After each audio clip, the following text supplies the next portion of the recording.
गधों और भेड़ियों के भीड़ से अलग होना है। हम अभी ना सोचेंगे हटो कि भारत में अगर कोई भी गाड़ी चाहे कितना महंगा हो उसे हम खरीद सकते। वैसे करके पढ़ाई करते टाइम जो पोस्टर बैनर होता है उसके पीछे मैं लिखा करता था। मेरे पास कॉपी नहीं थी और पूरी जिंदगी 3 रुपया के पेन अग्नि जेल। आपके यहाँ मिलता है क्या? वो पेन नहीं मिलता है, हमारे इधर मिलता है 3 रुपया का, उसी से पढ़ा। और आज आपके सामने मैं उस लायक हूं कि भारत में अगर कोई भी गाड़ी चाहे कितना महंगा हो उसे हम खरीद सकते। मैंने उतनी जमीन खरीद की है जो मेरे पूरे खानदान का नहीं था। अब तक पूरे पीढ़ी में जितना जमीन नहीं था 2 साल में मैंने उतने जमीन खरीद ली। पटना में जमीन खरीदा, घर बना, सब कुछ। अपने घर से 6 किलोमीटर स्टेशन पैदल जाया करते थे सुबह के 5 बजे। साइकिल नहीं था। मेरे भैया का शादी में बाद में मिला था वो साइकिल दहेज में, हमसे जो बड़े थे। बाद में वो साइकिल हम चढ़े, लेकिन उससे पहले मैं 6 किलोमीटर डेली जाता था सुबह 5 बजे और अपने डिस्ट्रिक्ट टाउन हाजीपुर आता था पढ़ने के लिए। और इधर से 3 बजे ट्रेन होती थी, मैं घर 6 बजे पहुंचता था क्योंकि मेरे घर से 40 किलोमीटर डिस्ट्रिक्ट टाउन था हाजीपुर। 12th की बात की मैं बात बता रहा हूँ। और फिर मैं वहां से 6 बजे लौटता था। सुबह में खेत में से कोई ककड़ी खीरा कुछ तोड़ लिए और जेबी में रख लिए, ऐसे ही निकल देते थे। जाते हो ऐसा क्यों करते थे हम? क्योंकि मेरे अंदर एक चाहत थी, मैंने गरीबी देखा था। तो मुझे लगता था ना कि पैसा बहुत कमाना है और पैसा गलत काम करके नहीं कमाएंगे।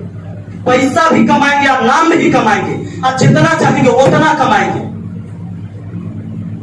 कोई 20,000 की नौकरी पर नहीं रखता था और आज 1 लाख रुपया प्रतिदिन मेरा इनकम है। प्रतिदिन किसी कोचिंग को पढ़ाने के लिए इंटरव्यू किया था, कहा कि आपका बोलने का तरीका सही नहीं। कहा कि बोलने का तरीका नहीं, प्रोफेशनली आप सही नहीं बोलते। स्टूडेंट क्या पढ़ेगा आपसे? बोले हमारा समझाने का तरीका है और भाषा वही है जो हम बोले और आपको समझ में आ जाए। बिना कहे हुए कुछ बात समझ में आ जाता है कि नहीं? सारे इशारा में बताइए, इशारा में समझ में आता है कि नहीं आता है? वो भाषा है, वो भी एक भाषा है, सांकेतिक भाषा। मैंने संकेत किया, आप समझ गए। बाहरा निकले देखा देवे देखा दे वही ओकरा मैंने कथी दिखाइएगा तो समझ गया कि ओकरा मारना है ना। निकल रहा है बाहरा, मिलो उससे दिखा देंगे। समझ जाते हैं सांकेतिक भाषा। तो वही चीजें थी। और आज जो ये बदलाव है ना, एक दिन में मेरे साथ नहीं बदलाव आया है।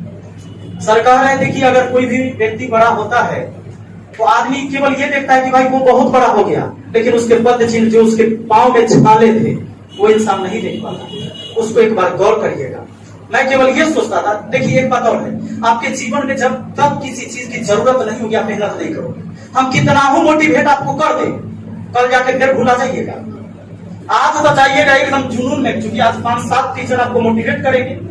आज से कभी ना करता उड़ा देंगे और चाहे जो हो जाए हम समाज को दिखा देंगे, देश को दिखा देंगे। पता चला 3 दिन बाद तो फिर शांत हो गया। होता है ना, मेरे साथ भी होता था। इंसान होगा आपके साथ, थकोगे, आप भी थकोगे। तो मुझे एक चीज याद आता था हमेशा कि जब मेरी माँ रात में सिलाई करके मुझे पढ़ाती थी ना, 5 रुपए में एक कपड़ा सीती थी गांव में, और 500 रुपया हर महीने मुझे किसी तरह इकट्ठा करके दे दिया। घर में डेली उनका दिन में काम होता था और रात में वो सिलाई करती थी मुझे पढ़ाने के लिए। तो जब रात में मुझे नींद आता था ना, अगर मान लो 7 बजे से पढ़ा 10 बज गया तो नींद आता, आपको भी आता होगा। 2.5-3 घंटा कंटिन्यू पढ़ना बहुत बड़ी बात है, इस साधारण बात नहीं है। कुछ झूठों के आप लोग बोलते हैं हम 12 घंटा पढ़ते हैं, तो 3 घंटा पढ़ लेगा ना तो तुम्हारी जिंदगी बदल जाएगा। अगर ईमानदारी से तुम 3 घंटा पढ़ते, कोनो एग्जाम नहीं जो तुरंत से छूट जाएगा। लेकिन ईमानदारी से आप नहीं पढ़ पाते।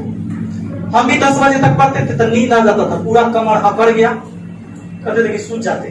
तो फिर याद आता था कि ना मेरी माँ सिलाई अभी भी कर रही हो, मेरे लिए कर रही हो, अभी भी हम पढ़ेंगे, तो हमको अपराध लगेगा। तो फिर हम पढ़ते थे। जब 11 बज जाता था ना तो सोचते थे कि और तो बहुत थक गए, अब क्या करें, सूझ जाते हैं। भोर में उठेंगे तनी पहला ही, आज सवेरे उठेंगे एकदम 3 बजे भोर में और गड़बड़ उड़ा देंगे 7 बजे तक, 4 घंटा हो जाएगा।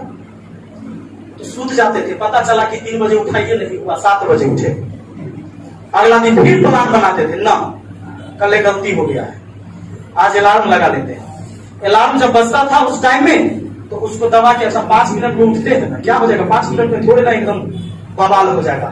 पता चला अलार्म बंद किए कि फिर सुत गए, फिर अगला दिन मोटिवेट करते थे अंदर से ना, फिर गलती हो गया।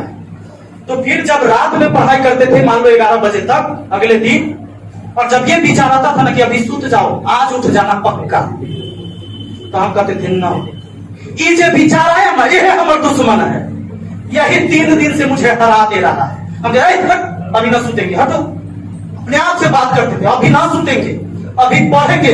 मेरी माँ जग रही होगी, सिलाई कर रही होगी दिया चला के, अगर वो इस उम्र में सिलाई कर सकते, उसके कमर न दुखे हैं, हमारा क्यों दुखता है? मुझे अपराध लगेगा, मुझे पाप लगेगा, भगवान भी मुझे माफ नहीं करेगा। मैं कहता था मैं पढ़ूंगा, चल हट। जब इतना जब सोच लेते थे कहां नींद आएगा, फिर पढ़ाई शुरू किया। 1 घंटा बीता, जब 12 बजे तब लगता था कि अब सो जाओ, आज बहुत हो गया। तब सोचते थे ना, रेलवे के एग्जाम में लाखों विद्यार्थी फॉर्म भरा है तो लाखों सूत गया होगा, ना सूता कोई में कुछ ना कुछ 10,000 अभियो पढ़े होगा 12 बजे रात में, अभी फिर पढ़ेंगे। हमको अलग बनना है, गधों और भेड़ियों के भीड़ से अलग होना है। हमारी एक अलग पहचान होनी चाहिए। अगर मैं किसी भीड़ में कहीं भी खड़ा रहूं तो लोग जान जाए कि वो बंदा है, वहां है वो, मेरी पहचान अलग होनी चाहिए। तो हम कहते थे तो मेहनत भी तो अलग करना पड़ेगा। फिर 12 बजे से पढ़ते थे, 1 बजा तो फिर सोचते थे कि अभियो तो 500 जगले होगा, कोई ना कोई पगड़ों के कमी नहीं है, पढ़ाईते होगा, पढ़ना होगा। फिर पढ़ते थे, इतना देर पढ़ते, मैं आपको बताऊं 3 रात और 3 दिन कंटिन्यू नहीं सोया, क्योंकि देखो गरीबी थी हमारे साथ। हमारे जहां जब बाद में मैं 12th करने के बाद हाजीपुर आ गया था, रह के पढ़ाई करना, जब कंपटीशन सोचा था कि मुझे रेलवे में जाना है और मैथ मेरा बहुत कमजोर है, तो पढ़ते पढ़ते मुझे लगा कि नहीं मुझे पढ़ाना चाहिए, क्योंकि मेरे जैसे मैथ बहुत लोगों को कमजोर है। तो बाद में मेरा दिमाग चेंज हो गया कि मैं पढ़ाऊंगा, क्योंकि मुझे मैथ आ गया। तो ये इतनी स्ट्रगल हमने किया था, और जब मुझे ये लगा कि भाई मेहनत करे हैं तो कुछ सीखे हैं, लेकिन ऐसा नहीं है कि एकाएक सब आ गया। जैसे आप एक टॉपिक पढ़े और दूसरा क्वेश्चन आएगा तो फिर फंस जाइएगा, तो आपको लगेगा ना कि इतना तो पढ़ रहे था, मेहनत कर रहे, सब बात तो पढ़ने नहीं किया। तो वैसे नहीं हड़बड़ाना है, आपको स्टेप बाय स्टेप चलना है। कभी कभी आप देखे हैं जब आप रोड पर चलते हैं नए सड़क पे, आपको नहीं पता है कि पटना कैसे जाना है, तो आपको 500 मीटर आगे तक दिखाई देगा सीधा रोड, उसके आगे नहीं दिखाई देगा कि किधर मुड़ना है वहां से। लेकिन जब वहां जाओगे तो फिर पता चलेगा कि एक रोड इधर भी, एक रोड इधर भी। उसी जगह डिसाइड करना होता है कि रॉन्ग क्या है, राइट क्या है, फिर वहां से राइट वे चुनोगे, रास्ता चुनोगे जो सही है।